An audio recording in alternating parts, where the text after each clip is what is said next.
بسم اللہ الرحمن الرحیم۔ شروع اللہ کے نام سے جو نہایت مہربان اور رحم والا ہے۔ السلام علیکم ورحمۃ اللہ وبرکاتہ۔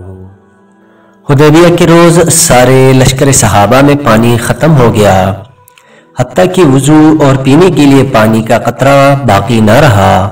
حضور صلی اللہ علیہ وآلہ وسلم کے پاس ایک کوزہ پانی کا تھا۔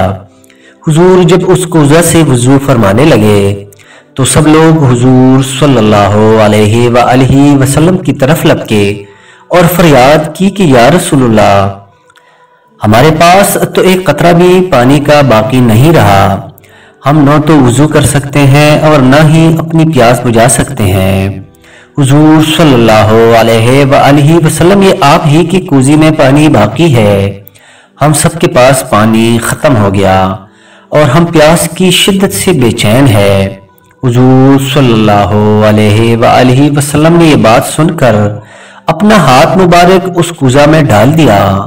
لوگوں نے دیکھا کہ حضور صلی اللہ علیہ وآلہ وسلم کے ہاتھ مبارک کی 5 انگلیوں سے پانی کے 5 چشمے جاری ہو گئے اور سب لوگ ان چشموں سے سیراب ہونے لگے اور ہر شخص نے جی بھر کے پانی پیا اور پیاس بجھائی اور سب نے وضو بھی کر لیا۔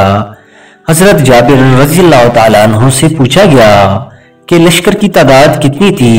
تو فرمایا اس وقت اگر 1,00,000 آدمی بھی ہوتے تو وہ پانی سب کے لیے کافی تھا، مگر ہم اس وقت 1500 کی تعداد میں تھے۔